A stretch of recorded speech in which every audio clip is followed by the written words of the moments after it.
한번 고백합시다. 예수님이 부활하셨습니다. 옆에 있는 분에게 다시 인사합시다. 예수님이 부활하셨습니다. 예수님이 우리와 함께 하십니다. 예수님이 다시 오십니다. 기독교는 4가지 절기가 있습니다. 첫째 절기는 성탄절이죠. 하나님이신 예수님께서 이 땅에 오셔서 우리를 구원하시려고 이제 오신 성탄절, 구원의 시작이라고 이야기할 수 있습니다. 구원의 시작. 예수님께서 결국 십자가에 못 박혀 돌아가시고 부활하셨어요. 그래서 모든 인류의 죄가 끝나는 구원의 완성을 이루신 날이 부활절인 줄 믿습니다. 또 3번째 절기가 있는데 7월 첫 주에 있는 맥주 감사 주일이죠. 이제 첫 농사를 지어서 이제 풍성한 열매를 가지고 하나님께 영광 드리는 감사의 시작이라고 이야기할 수가 있습니다. 그리고 추수감사절이 있습니다. 11월 달이 있죠. 한 해의 모든 농사를 끝마치고 하나님께 참으로 최고의 영광을 돌리는 감사의 절기, 감사의 완성이라고 이야기할 수가 있습니다. 그래서 기독교의 4가지 절기는 이제 구원의 시작, 구원의 완성으로 구원받은 감격으로 하나님께 감사를 시작하며 감사로 마치는 것이 우리 기독교의 4가지 절기인 줄 믿습니다. 그래서 우리는 정말로 구원의 확신을 가지고 감사하며 영광 돌리며 살아야 될 줄 믿습니다. 그러나 최고의 축복은 뭐냐면 부활인 줄 믿습니다. 구원이 없었다면, 구원받지 못했다면 우리는 영원한 형벌을 받을 수밖에 없는 가장 불쌍한 인생이 이 때문인 것입니다. 그래서 초대교회 성도들은 예수님이 우리를 위하여 십자가에 돌아가시고 부활하신 것을 생각하면서 하루에 3번씩 인사를 했다고 합니다. 아침에 인사는 이렇게 인사했습니다. 예수님이 부활하셨습니다. 아까 우리 고백한 것을 다시 한번 고백할까요? 예수님이 부활하셨습니다. 점심에 만나가지고 또 안고 키스하면서 그들의 인사법 키스법이니까 이렇게 또 인사합니다. 부활하신 예수님이 우리와 함께 계십니다. 시작. 부활하신 예수님이 우리와 함께 계십니다. 그리고 저녁에 석별의 정을 나누면서 이렇게 인사했답니다. 예수님이 다시 오십니다. 그래서 초대교회 성도들은 하루에 3번씩 인사를 꼭 했어요. 예수님이 부활하셨다라고 말이지. 그 예수님이 우리와 함께 하신다고 말이죠. 그리고 그 예수님이 다시 오셔서 우리에게 상급을 주신다라고. 그렇기 때문에 우리는 예수님을 잘 믿어야 한다라고 서로 격려하며 또 충격을 주면서 인사했다는 사실이죠. 할렐루야. 부활은 기독교뿐이 없는 줄 믿습니다. 자, 보십시오. 유교를 창시한 공자 72세 이 땅을 떠났죠. 그리고 중국 산동성에 무덤이 지금까지 있습니다. 무덤에 시체로 있는 거예요. 여러분, 불교를 창설했던 석가 80세에 돌아가셨습니다. 그런데 그의 무덤이 불탑에 그의 무덤이 있습니다. 시체가 있는 것이죠. 그리고 이슬람교를 창시했던 마호메토, 그는 62세에 돌아가셨습니다. 그의 무덤이 사우디아라비아에 여전히 지금 있고 시체로 있습니다. 그러나 우리 예수님은 우리의 죄 때문에 십자가에 돌아가셨지만 부활하심으로 인하여 틀림없이 장사는 됐어요. 그러나 3일 만에 부활하심으로 말미암아 예수님의 무덤은 없어진 줄 믿으시기 바랍니다. 그래서 유일하게 부활하신 예수님, 무덤이 없으신 예수님, 지금도 살아 역사하시는 예수님, 히브리서 13장 8절에 말씀하시기를 예수 그리스도는 어제나 오늘이나 영원토록 동일하시느니라. 지금도 살아 역사하시는 예수님을 찬양하시기를 주의 이름으로 축복합니다. 예수님의 부활을 참으로 거부하고 예수님 믿는 사람들을 그렇게 핍박했던 사울 청년이 있었습니다. 사울 청년은 참으로 명문대학을 나왔어요. 애국어를 한 3개국, 4개국을 했던 아주 애국어에 능통했던 사람입니다. 똑똑한 사람이었습니다. 그는 유대교를 믿었던 사람이에요. 구약만 믿었지 신약을 믿지 않고 예수님의 부활을 철저하게 부인했던 사람이 사울 청년이었습니다. 이 사울 청년이 예수 믿는 사람들을 그렇게 핍박했어요. 스데반을 죽이도록 충동질했던 사람이 사울이었습니다. 다메섹 도상에 예수 믿는 사람을 제출시키기 위하여 또 잡아서 감옥에 쳐넣기 위해서 국가의 명을 받아 이제 다메섹 도상에 가고 있었습니다. 그런데 하늘에서 음성이 들립니다. 부활하신 예수님이 직접 나타나셔서 사울 청년에게 이렇게 이야기합니다. 사울아, 사울아, 어찌하여 나를 핍박하느냐? 깜짝 놀랐습니다. 아니, 이상한 소리가 들린다. 사울아, 사울아, 어찌 나를 핍박하느냐? 이렇게 되묻습니다. 당신이 누구십니까? 네가 핍박하는 예수니라. 나는 부활하셨느니라. 네가 핍박하는 나 예수다. 그 순간에 눈이 멀고 부활하신 예수님을 목격하고 난 다음에 금식 후에 그는 완전히 개종함으로 그 이후로부터 오직 예수 그리스도의 부활을 증거하는 부활의 메신저가 되신 줄 믿으시기 바랍니다. 그래서 이렇게 이야기합니다. 고린도전서 15장 3절과 8절에 이제 사도 바울이 이제 사울이 변하여 바울이 됐어요. 사울은 교만한 자의 뜻인데 바울은 아주 겸손한 자의 뜻이에요. 이 바울이 됐던 바울이 이렇게 고백합니다. 다른 이야기하잖아요. 예수님의 부활을 이렇게 아주 자세히 설명하고 있습니다. 한번 읽어볼까요? 내가 받은 것을 먼저 너희에게 전하였노니 이는 성경대로 그리스도께서 우리 죄를 위하여 죽으시고 장사 지낸 바 되셨다가 성경대로 사흘 만에 다시 살아나사 게바에게 보이시고 후에 12 제자에게와 그 후에 500여 형제에게 일시에 보이셨나니 그 중에 지금까지 대다수는 살아있고 어떤 사람은 잠들었으며 그 후에 야고보에게 보이셨으며 그 후에 모든 사도에게와 맨 나중에 만삭되지 못하여 난 자 같은 내게도 보이셨느니라. 아멘. 예수님께서 성경대로 이 땅에 오셨고 성경대로 십자가에 죽으시고 3일 만에 부활하셨고 부활하신 예수님이 첫 번째 수제제자였던 게바 베드로에게 보이셨고 그 다음에 모든 제자에게 보이셨으며 500의 문도들에게 보이셨으며 야고보에게 보이셨으며 그리고 만삭되지 못하고 예수님을 그토록 부인하고 부활을 부인했던 나에게까지 예수님이 보이심으로 인하여 나는 부활의 증인이 되었다라고 이야기하고 있습니다. 할렐루야. 이렇게 부활을 외치고 강력하게 드러냈습니다마는 고린도교회 성도들이 부활을 의심하는 사람들이 있었습니다. 그 소식을 듣고 난 다음에 사도 바울이 고린도전서 15장을 통하여 이렇게 역설적인 부활을 이야기하고 있어요. 만약이라고 하는 단어를 씁니다. 만약 예수님이 그렇지 않지만 만약 예수님이 부활하지 아니하였다면 6가지 결과가 빚어질 수밖에 없다고. 6가지. 그게 14절인데 이렇게 이야기합니다. 우리가 증거하는 것이 다 헛것이 된다. 한번 읽어볼까요? 그리스도께서 만일 다시 살아나지 못하셨으면 우리가 전파하는 것도 헛것이요. 그 다음에 두 번째, 우리가 믿는 거, 뭐 천국을 믿고 뭐 지옥을 믿고 예수님의 십자가를 믿는 거, 그 모든 것이 또 잘못된 헛것이라고 이야기합니다. 읽어볼까요? 또 너희 믿음도 헛것이며 그리고 우리들이 아무리 복음을 증거해도 다 거짓말로 드러낼 수밖에 없다라고 거짓말장이라고 이야기합니다. 또 읽어봅시다. 또 우리가 하나님의 거짓 증인으로 발견되리니 그 다음에 우리는 예수님이 부활하지 않았다면 여전히 죄 가운데 있어서 지옥 갈 수밖에 없는 존재라고 17절에 말씀하고 있습니다. 또 읽어볼까요?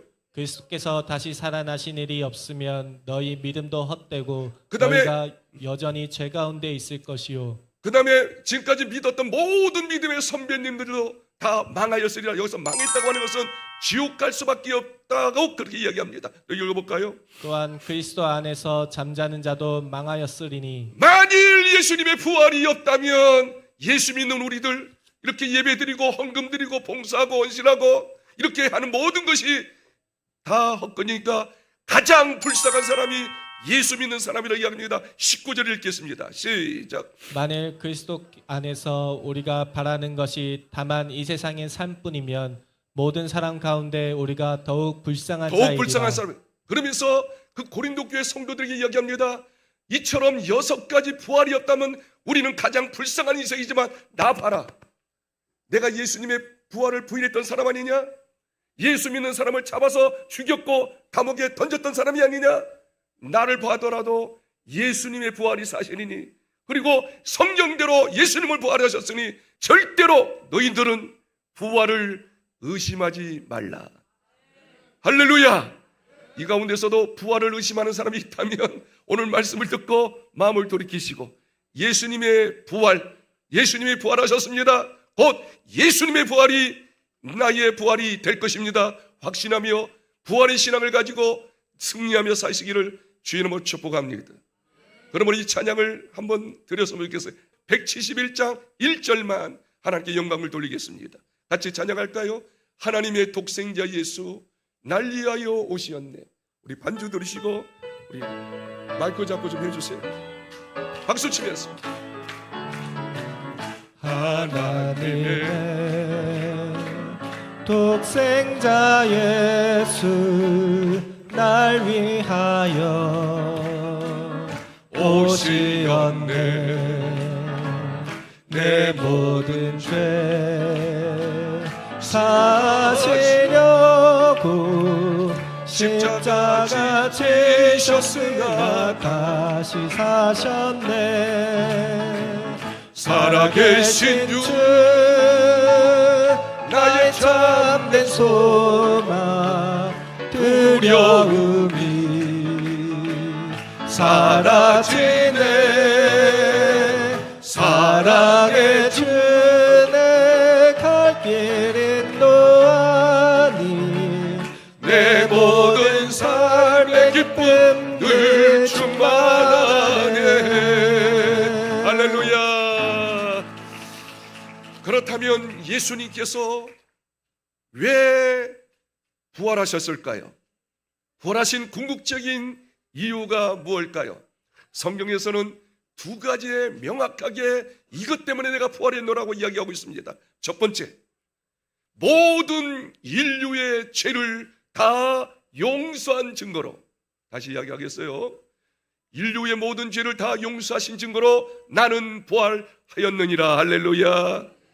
로마서 4장 25절 너무너무 기가 막힌 복음 중에 복음의 메시지예요. 한번 같이 읽겠습니다. 예수는 우리가 범죄한 것 때문에 내줌이 되고 또한 우리를 의롭다 하시기 위하여 여기 살아나셨느니라. 잘 보십시오. 예수는 우리는 뭐요? 모든 인류를 말 복수를 치지 않습니까? 모든 사람이 범죄한 것 때문에, 모든 사람이 원래부터 죄인이요 살면서 죄는 짓는 자본죄가 있지 않습니까? 그래서 모든 사람의 죄 때문에 내어줌이 됐다는 거예요. 십자가에서 피 흘려 죽으셨다는 거예요. 예수님은 우리 죄를 다 끌어안고 우리 대신 십자가에서 죄값을 지불하신 줄 믿습니다. 그리고 그 다음 말씀을 기억하십시오. 우리를 의롭다 하기 위해서 모든 인류의 모든 사람을 의롭다, 죄 용서를 의미합니다. 모든 사람이 다 죄 씻음, 죄 용서됨을 드러내기 위해서 다시 살아나셨느니라. 할렐루야. 그럼 목사님, 모든 사람이 죄 용서 받았다면 모든 사람 지옥 가지 않고 천국 가야지요. 맞지요. 그런데 놀라운 이유가 있어요. 바로 요한복음 16장 9절을 놓쳐서는 안 됩니다. 그들은 예수님이 자기 죄 때문에 십자가에 죽으시고 부활하시고 우리의 죄, 장신의 죄 다 용서하신 것을 받아들일 때, 믿을 때 그것이 내 것이 되지, 거부하면, 안 믿으면 내 것이 안 돼요. 바로 여러분이 구원받고 진정으로 죄 용서받고 천국 갈 수 있는 비결은 예수님의 십자가도 믿고 부활을 믿고 예수님을 나의 구주와 주인으로 개인적으로 영접할 때, 믿을 때 구원이 확실하게 이루어지게 될 줄 믿습니다. 이해가 되시죠? 그런데 이 의에 대해서 좀 더 구체적으로 말씀드릴 테니까 복음의 비밀을 깨닫기 바랍니다.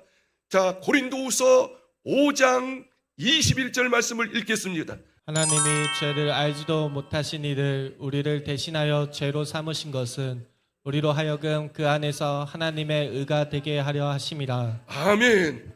여기서 중요해요. 죄를 알지도 못하신 예수님이에요. 죄가 하나도 없으신 예수님이에요. 그런데 어떻게 해요?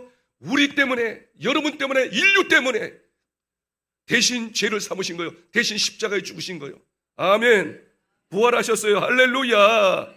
요 사실을 믿으면, 예수님이 내 죄 때문에 십자가 죽으시고 그리고 내 모든 죄가 다 없어진 증거로 부활하셨다는 것을 믿으면, 그 사실을 믿는 자에게는 크게 한번 따라하세요. 하나님의 의가 되게 하려 하심이라. 이 하나님의 의라고 하는 것은 두 가지의 큰 의미가 있답니다. 첫 번째 의미는 뭐냐면 예수 믿는 자에게는, 예수 십자가 부활을 믿는 자에게는 하나님의 의가 우리에게 주어지는데, 하나님의 의는 뭐냐면 하나님께서 보실 때, 우리 하나님의 의예요. 하나님께서 보실 때 죄 없는 자로 여기신다는 말을 합니다. 한번 따라할까요? 하나님 보실 때 죄가 없어 죄 없는 자로 여기시는 줄 믿습니다. 요걸 다른 말로 말하면 영원한 의인 됐다는 거예요. 따라합시다. 영원한 의인. 더 이 말을 다른 말로 말하면 이렇게 이야기할 수 있어요. 따라합시다. 영원한 하나님의 자녀. 저의 말을 잘 들으셔야 합니다. 신앙생활 하면서도 이 구원의 확신이 흔들리는 사람은 신앙생활을 온전히 할 수 없어요. 힘있게 할 수 없어요. 자, 보세요. 하나님의 의인은 하나님의 보실 때 너는 죄 없어, 의인이야, 영원한 의인이야, 영원히 하나님의 자녀야. 자, 보십시오. 우리가 하나님의 자녀가 되었음에도 불구하고 우리가 이 땅 살면서 또 연약하기 때문에 쓰러집니다. 자빠집니다. 죄를 짓습니다. 그럴 때마다 구원은 받았어요. 하나님의 자녀 되는 확신도 있지만 또 내가 또 죄지니까, 또 넘어지니까, 실수하니까, 그러다 보면 어떻게 해요? 야, 정말 내가 구원을 받았나? 내가 하나님의 자녀인가? 의심할 수 있고 흔들릴 수가 있습니다. 그런데 성경은 말하기를 이렇게 이야기합니다. 예수 믿고 구원받고 하나님의 자녀 된 사람도 쓰러지고 자빠지고 죄 지을 수 있다. 그럼에도 불구하고, 죄 지음에도 불구하고 하나님 보실 때 하나님의 의가 있다. 영원히 너는 나의 자녀다. 영원히 나의 의인이다. 할렐루야. 로마서 8장 1절에 이렇게 구체적으로 나오죠. 한번 읽어볼까요? 그러므로 이제 그리스도 예수 안에 있는 자에게는 결코 정죄함이 없나니. 그러므로 이제 그리스도 예수 안에 있다는 것은 예수님을 개인적으로 구주와 주인으로 영접하고 예수님의 십자가와 부활을 믿는 사람이 올시다. 그 믿는 사람은, 구원받은 사람은, 하나님의 자녀된 사람은 결코 정죄함이 없다. 결코라고 하는 것은 또 죄 지을 수 있다 그 말입니다. 넘어질 수 있다 그 말입니다. 실수할 수 있다 그 말입니다. 그럼에도 불구하고 너 죄인이야 정죄하지 않고 여전히 너는 의인이야. 내가 너를 인정한다. 영원히 너는 하나님의 자녀야. 더 사랑하는 줄 믿으시기를 주의 이름으로 축복합니다. 나는 이 말씀 앞에 완전히 구원의 누림이 넘치게 되었어요. 바로 히브리서 10장 14절이요. 붙잡아야 합니다. 히브리서 10장 14절 읽겠습니다. 시작. 그가 거룩하게 된 자들을 한 번의 제사로 영원히 온전하게 하셨느니라. 여기 두 가지 말씀을 기억하십시오. 첫 번째, 거룩하게 된 자, 예수 믿고 제사 받고 하나님의 자녀 된 자를 말합니다. 그런데 어떻게 해요? 또 실수하고 또 넘어지고 또 잘못할 수 있어요. 죄 지을 수 있어요. 그럼에도 불구하고 우리 하나님은 뭐라고 이야기합니까? 거룩하게 된 자, 구원받은 자를 또 넘어지고 자빠진 자일지라도 한 번의 제사, 예수님께서 십자가에 돌아가실 때 어떻게 해요? 그에게 이야기합니다. 영원히 온전하게 하셨다. 영원히 온전히 됐다는 건 뭐냐면 영원히 하나님 자녀 됐다는 거예요. 영원히 의인 됐다는 거예요. 죄져도 죄인이 아니라 주님께서 보실 때는 어떻게 해요? 의인으로 간주한다는 거예요. 하나님의 자녀로 인정한다는 거예요. 여기서 구원의 확신이 흔들리지 않기를 주의 이름으로 축원합니다. 일부러 죄지라는 것은 아니지요. 이걸 이용하면 안 돼요. 나도 모르게 죄질 수 있잖아요. 구원. 저도 그렇잖아요. 여러분도 그렇잖아요. 그때 어떻게 해요? 나는 영원히 하나님 자녀 되었다. 영원히 의인 되었다. 영원히 구원받았다. 구원이 흔들리지 않기를 주의 이름으로 축복합니다. 두 번째가 더 기가 막힌 말이에요. 하나님의 의라고 하는 것은 첫 번째는 영원히 의인, 영원히 하나님 자녀지만 두 번째 하나님의 의라고 하는 말이 뭐냐 하면 놀라운 말씀을 할게요.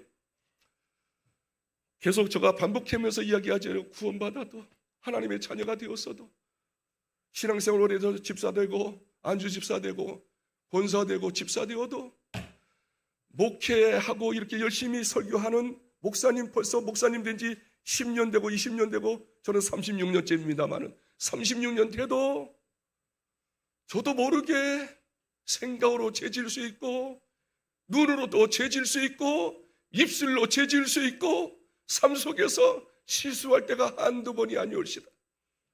그럴 때마다 속상해요. 목사짓을, 죄송해요. 목사일을 몇 년 했는데 이 정도뿐이 안 되냐 말이에요. 쓰러지고 자빠지는 저를 볼 때 너무 속상해요. 이게 뭐냐 도대체 말이지. 목사가 할 일이냐 말이지. 할 말이냐 말이지. 그래서 너무 마음 아프게 생각해요. 그런데 저도 옛날에 그것 때문에 너무 고민했어요. 왜 이렇게 변화 안 되느냐 그거예요. 예수님 닮자고는 외치는데 내 실상을 보면 이렇게 예수님 안 닮고 마귀 닮는 모습이 더 맞느냐 그 말이야. 너무 괴로웠습니다.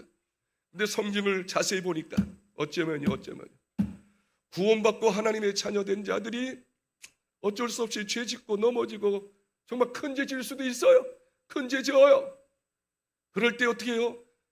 세상 사람들의 논리는 어떻게 해요? 너 그런 죄 졌잖아. 그 큰 죄 졌잖아. 무슨 낯이 두꺼워가지고 오는 거야. 꺼져. 너 필요 없어. 그렇게 하는 것이 당연지사인데 주님은 말씀하십니다. 구원받은 저와 여러분이 크고 작은 죄를 질 때마다 너 정죄야, 너 죄인이야 이놈 새끼야. 꺼져. 그렇게 내가 너를 위해 십자가에 돌아가시고 부활까지 했는데 너 그렇게 배반할 수 있어?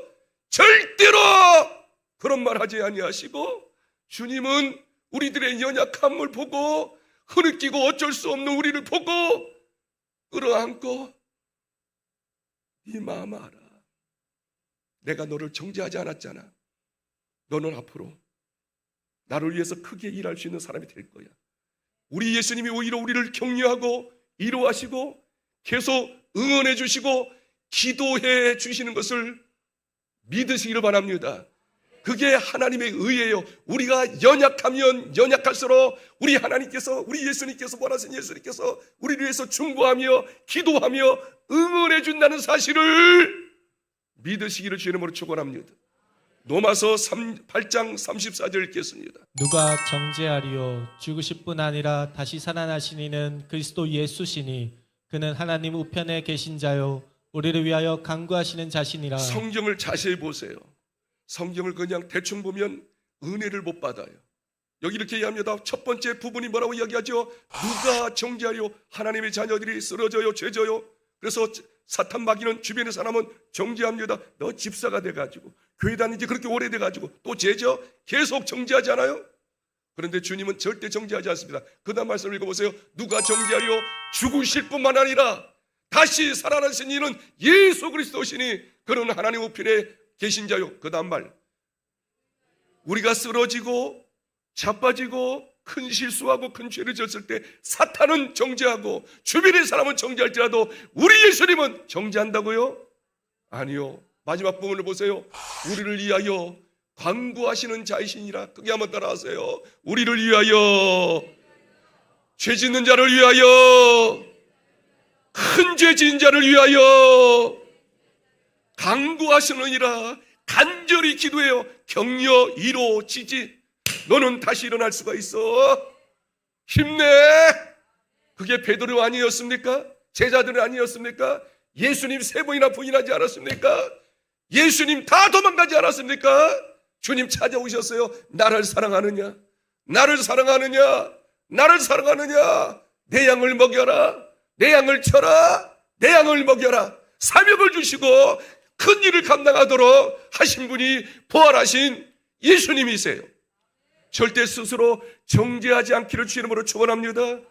제가 계속 불렀던 노래 있지 않습니까? 찬송 있지 않습니까? 563장 3절, 내가 연약할수록 쓰러질수록 죄 지을수록 뭐라고 이야기하죠? 내가 연약할수록 더욱 귀히 여기사. 아니 어떻게 여기서 더욱 귀히 여기사가 나옵니까 여러분? 도대체 세상의 논리로 이야기할 수 없어요. 저는 역설적인 은혜, 역설적인 복음을 이야기하는 거예요. 내가 연약할수록 더욱 귀히 여기사. 높은 보좌 위에서 낮은 나, 쓰러지는 나, 절망하고 나, 흐느끼 우는 나, 좌절하고 있는 나, 그 자를 위해서 어떻게 해요? 기도하시고 계셔요. 날 사랑하심, 날 사랑하심, 날 사랑하심. 성경에 써 있네. 할렐루야. 이 사실을 믿고 일어나시기를 주님을 축원합니다.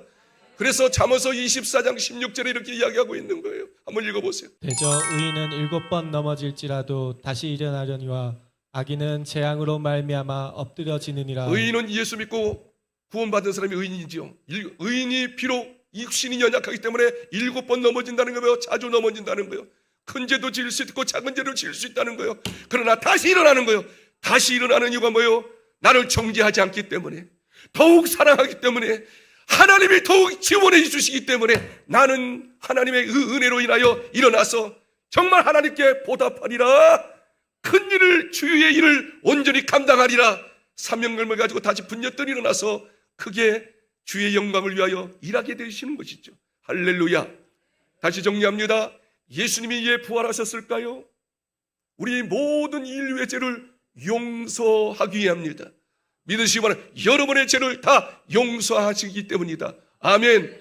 그리고 그 용서는 하나님의 의로 이야기할 수 있는데, 하나님의 의는 뭐냐면 영원한 의인입니다. 영원한 하나님의 자녀입니다. 우리가 더욱 연약하고 부족할지라도 더욱 사랑하시고 더욱 지원해 주시고 더욱 기도하시고 우리로 하여금 일어나서 단증자로 변화된 모습을 드러내기 위해서 더 기도해 주시는 좋으신 예수님임을 진짜 믿으셔야 합니다. 그런 사람은 반드시 일어날 것입니다. 그런 사람은 큰 일을 감당할 수 있을 것입니다. 바로 저가 그런 사람입니다. 여러분도 그렇게 되기를 주의 이름으로 축복합니다. 한 가지 이야기만 잠깐 하고 마치겠어요. 두 번째, 예수님께서 부활하신 이유는 뭐냐면, 예수님이 죽었지만, 완전히 죽었지만 부활하신 것처럼 저와 여러분이 부활하신다는 그 사실 때문에 우리도 부활하신다, 부활할 수 있다, 부활의 소망을 주기 위해서 예수님이 부활하신 줄 믿습니다. 15장 20절 읽겠습니다. 그러나 이제 그리스도께서 죽은 자 가운데서 다시 살아나사 잠자는 자들의 첫 열매가 되셨도다. 예수님이 완전히 죽으셨어요. 죽은 자 가운데서 살아나셨는데 첫 열매, 스타트가 됐다는 거예요. 첫 열매는 뭐예요? 다음에는 더 많은 열매를 맺으셨다는 거예요. 23절 읽겠습니다. 그러나 각각 자기 차례로 되리니 먼저는 첫 열매인 그리스도요, 다음에는 그가 강림하실 때 그리스도에게 속한 자요. 할렐루야. 예수님이 스타트로 부활하시고 예수님을 믿는 꼭 구원받는 영원한 하나님의 자녀된 사람, 예수님께서 다시 재림에 오실 터인데 그때 믿는 사람들이 어떻게 해요? 부활되게 될 줄 믿습니다. 근데 그때 부활은 어떤 모습이에요? 인간의 이런 모습이 아니에요. 신령한 몸, 영원히 썩지 않는 몸으로 부활하게 될 줄 믿습니다. 15장 51절 52절 읽겠습니다. 보라, 내가 너희에게 비밀을 말하노니 우리가 다 잠잘 것이 아니요 마지막 나팔에 순식간에 호련히 다 변화되리니 나팔 소리가 나매 죽은 자들이 썩지 아니할 것으로 다시 살아나고 우리도 변화되리라. 예수님이 부활하실 때 믿고 돌아가셨던 모든 분들은 그때 부활할 것인데 어떻게 해요? 52절 보니까 썩지 아니할 것으로 다시 살아났고 영체입니다. 영원히 살 수 있는 몸으로 부활될 줄 믿습니다.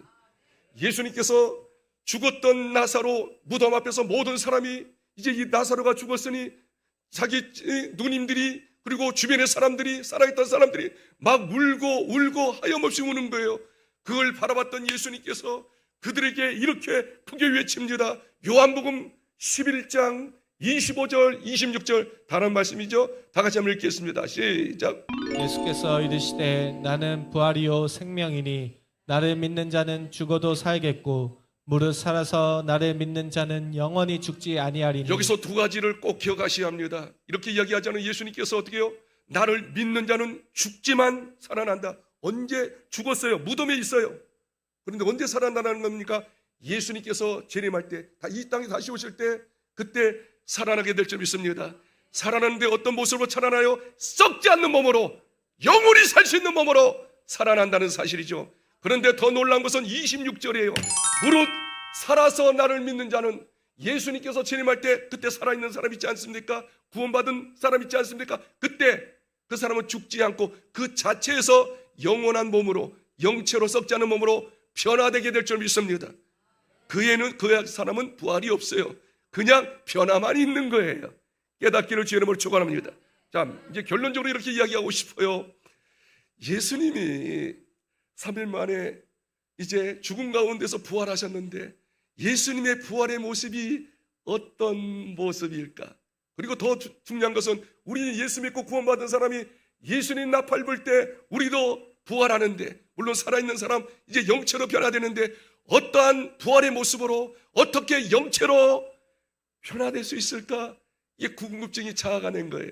성경에 있더라고요. 한번 보실까요? 마가복음 16장 12절 한번 읽겠습니다. 그 후에 그들 중 두 사람이 걸어서 시골로 갈 때에 예수께서 다른 모양으로 그들에게 여기 나타나시니 마가복음 16장은 부활하신 예수님의 모습을 드러내고 있는데, 이제 제자들이 슬픔 가운데 예수님 죽었다 그거요. 슬픔 가운데 가는데 그때 예수님이 나타나셔서 어떤 모습을 드러내는가 하니, 여기 보십시오. 다른 모양으로 그들에게 나타나서 예수님 살아생전의 모습은 어떤 모습이었을까요? 이사야 53장에 보니까 예수님은 흠모할 얼굴이 아니었다고 그랬어요. 그러니까 더 리얼하게 이야기해. 예수님 죄송하지만 뭐 죄송할 것도 없지, 성경 그대로 이야기하니까. 예수님은 추남이셨어요. 예수님은 정말 흠모할 모습이 없었어요. 아마 키도 작았을 거예요.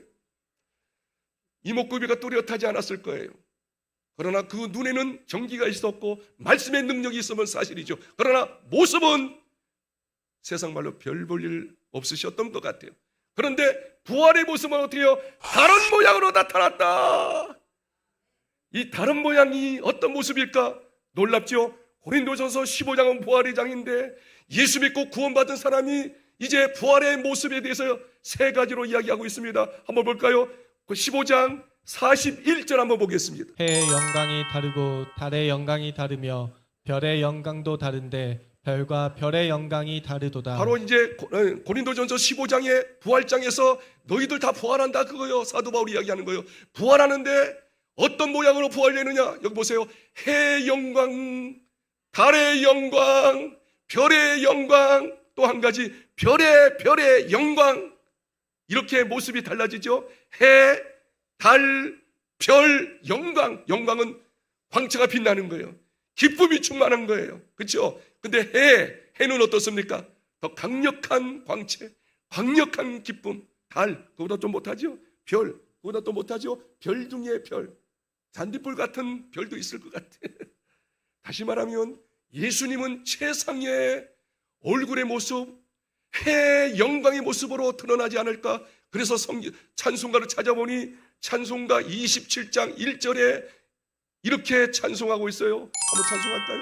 거기 빛나고 높은 보좌와 그 위에 앉으신 주 얼굴 영광이 해같이 빛나네. 해같이 빛나네. 하나님을 온전히 잘 섬기고 예수님의 제자로 온전한 삶을 살았던 사람들은 예수님처럼 해처럼 빛나게 될 줄 믿습니다. 자, 결론은 자명하지요. 모든 믿음의 선배님들은 이 부활의 사실을 알았기 때문에 그들의 관심은 이 세상에 있지 않았어요. 예수님의 재림을 늘 사모했어요. 자, 읽겠습니다. 고린도후서 4장 18절. 우리가 주목하는 것은 보이는 것이 아니요 보이지 않는 것이니 보이는 것은 잠깐이요 보이지 않는 것은 영원함이라. 믿음의 모든 선배님들은 이 썩어질 것, 이 세상 것 연연하세요. 정말 궁극적인 목적은 뭐냐면 예수님이 부활한 것처럼 나도 부활하리라. 부활하는데 나는 해처럼 변화됐으면 좋겠다.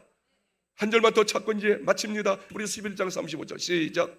여자들은 자기 죽은 자들의 부활로 받아들이기도 하며 또 어떤 이들은 더 좋은 부활을 얻고자 하여 심한 고문을 받되 구차히 풀려나기를 원하지 아니하며. 모든 하나님의 사람, 여성이든지 남성이든지 정말 이 부활의 비밀을 알고 있는 사람들은 어떤 이들은 더 좋은 부활을 얻고자 하여 더 좋은 부활에 초점을 맞추십시오. 해의 영광, 달의 영광, 별의 영광, 1순위, 2순위, 3순위, 마지막 별의 영광. 거기에 안 들어갔으면 좋겠습니다. 최후의 운전자들이 되기를 주님으로 축복합니다.